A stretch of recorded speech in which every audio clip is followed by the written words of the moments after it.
scouts with us and were working alongside us, so it wasn't all them and us. And as Anstrutter's columns moving out in company columns, we can see over at the far end of the arena a Boer party coming out under a white flag. Now, Jebb and Paul Kruger have actually assembled around about, it depends, the Boers always want to count less numbers, we want to say there were more of them, because it sounds better if we're actually beaten by a larger number of people. But somewhere in the region of between 1,200 and 2,000 Boers assemble at Fontaine.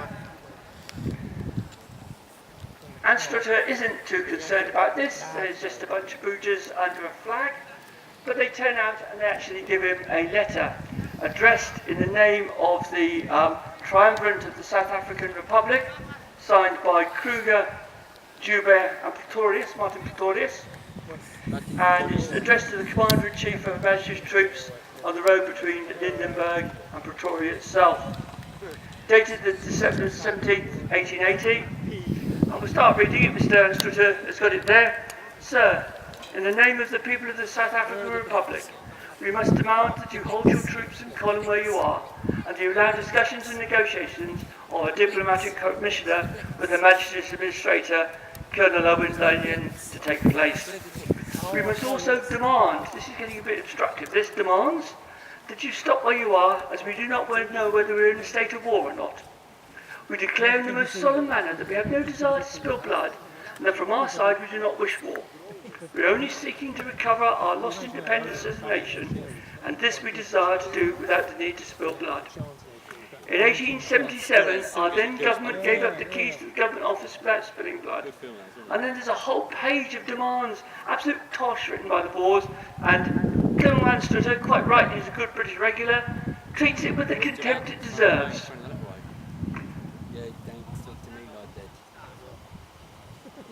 And basically he tells them, on your way, we are British soldiers and we're going to where we need to garrison. We're not listening to any of this rubbish. And as he rejoins his column, the first shots start to ring out. Fired from the Boer side.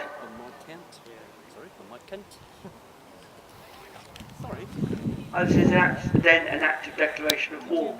A complete surprise to the British. We're not actually expecting this. We're expecting the Boers to ramble on a bit, have a bit of diplomatic chats. We're going to tell them, terribly sorry, you haven't got any money, and things start to go wrong from there.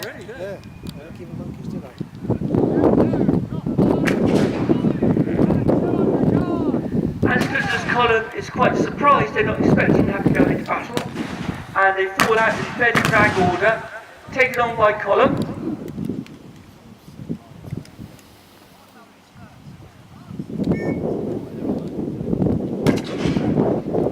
And as you can see, our Boers, signal rocket going up to warn an alarm. As you see, our Boers starting to engage to their front. As I say, somewhere between 1,200 and 2,500 of them, both on foot and on horse. And to our one side here we have some Boer cavalry deciding they also to engage. Now there's a difference between what we do and what they do. As I said, they're trained as infantry, but they are in regular order. So they're very good shots, they're very, very effective shots, but British regulars are trained to fire by volley.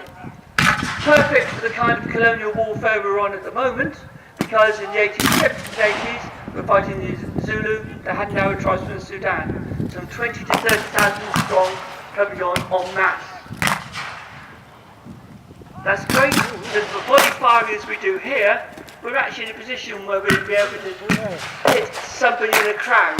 So our musket skills aren't that good. The Boers, however, are totally different. The Boers are trained as hunters. Each shot has to count for them because it's precious ammunition.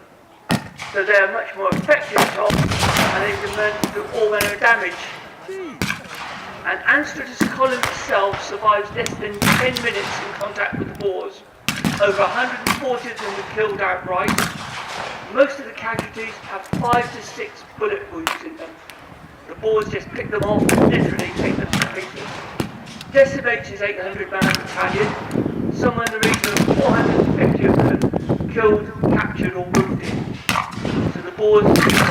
very low numbers. So what does leave the British soldiers in Africa at that time? We've got very, very few. We've got about 3 battalions, because really there is a garrison. We're not expecting to fight anybody. And so what tends to happen is that the First Boer War develops into a series of small-scale sieges, where sometimes as low as 20 to 30 infantrymen are besieged by a Boer commander, perhaps 150 or so. The largest of those sieges is in a place called Pretoria, the Boer capital. And we're quite lucky in Pretoria, in that Pretoria itself, we've actually managed to capture the Boer arsenal, their armoury. Included in there are a number of artillery pieces. We're quite lucky, the artillery piece we have here on the British side is actually an 1861 3-pounder Whitworth. Exactly the same piece of ordnance that the Boers were using and that we took off of them in 1877 and used against them in 1881. The Boers also have artillery, nowhere near as effective as the British ones.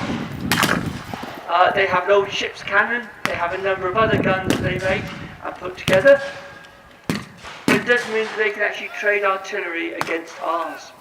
So we're not particularly well equipped with artillery, they're not particularly equipped with artillery, and it then becomes an infantry duel.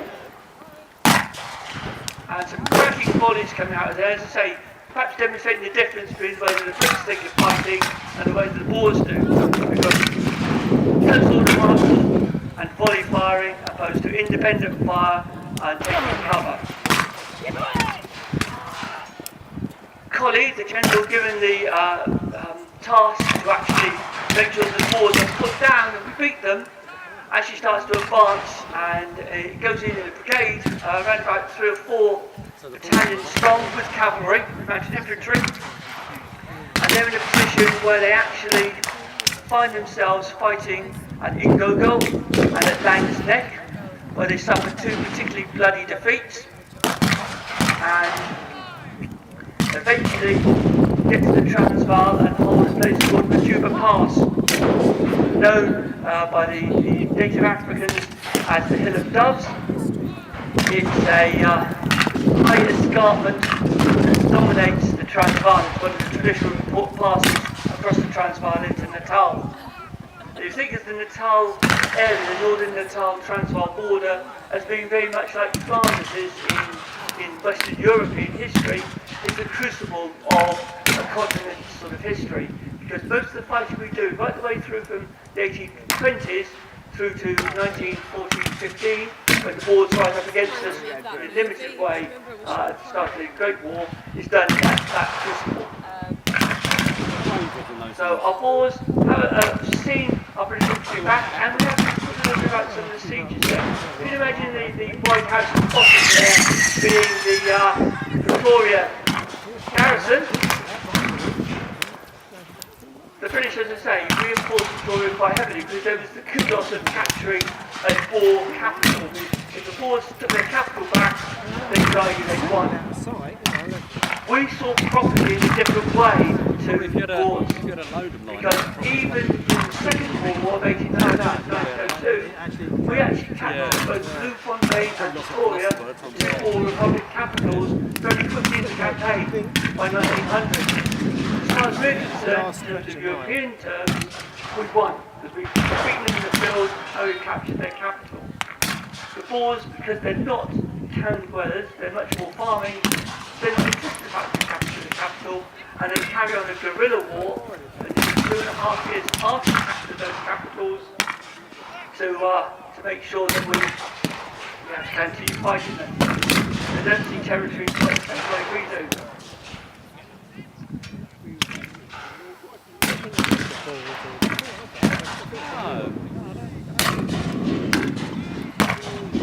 All the sieges take on a very, very limited sort of way of fighting. If you can think a little bit of a crossover between the Crimean trench warfare of the siege of Sebastopol and the very, very early parts of the Great War in 1914 in Western France, we actually start to see people using trenches. The Boers are very good at terrain. They use faulty terrain, they use the high ground, they use cover like that.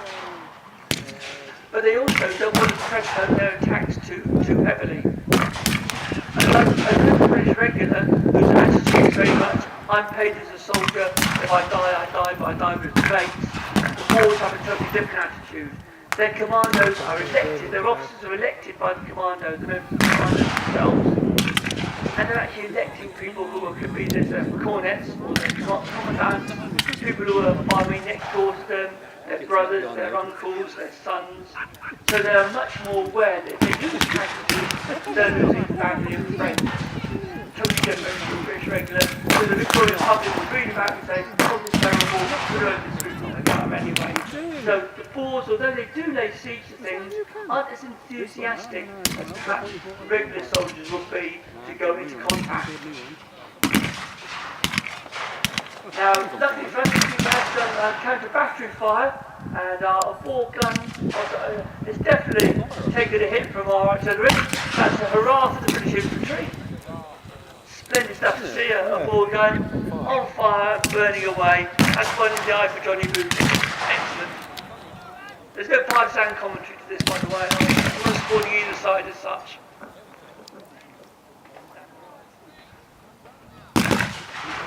On fire.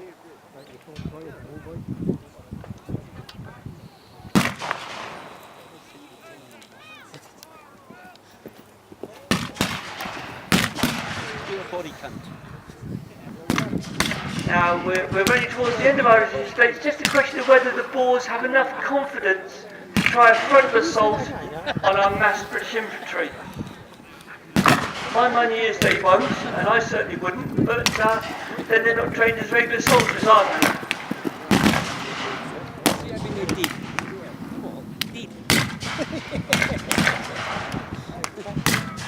And this is one of the disadvantages of black powder weapons. We talked about the weapon technology this day a bit earlier, and in the 1870s, the British Army equipped with the best weapon in the world. The world's £7 Martin Henry's is Queen Victoria's weapon of mass destruction. Designed specifically for global conflict, it can do a lot of harm. Boers are carrying similar weapons and other sporting weapons. Eventually, in the 1880s, they started buying a lot of German manufactured Mausers, and at the start of the Second Boer War in 1899, they're very well equipped. Yeah. Typically, it's only good to stand off factories, obviously it's really the done thing. As I say, it's a question of whether they want to have one last attempt to throw themselves forward or start to retreat back to their start line. Because I don't think they've got the weight of fire left on the Boer infantry side here to actually advance into volley firing from British regulars. Boers tend to like to fight another day. That's one of the things that the Zulus objected to when they were fighting the Boers. We were the first Europeans as British regulars in 1879 to actually fight them openly in the open. Boer tactics, sat behind your wagon and shoot at them, or get on your pony, fire a shot, drop back 50 yards, do the same again. And it seems that discretion is the better part of the valor for the Boers, so they're not going to be taking Pretoria today. They didn't yesterday, they won't tomorrow, they've been here for 3 weeks, they still wouldn't take us.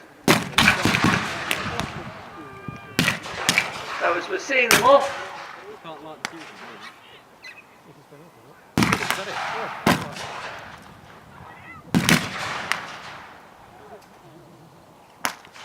I think we're just going to load one last round on this 3-pounder. Oh, down the rise, cavalry here.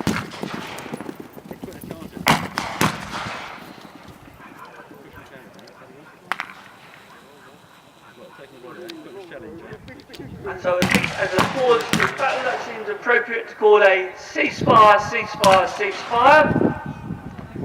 If we've still got loaded artillery pieces, we'll get that round off now.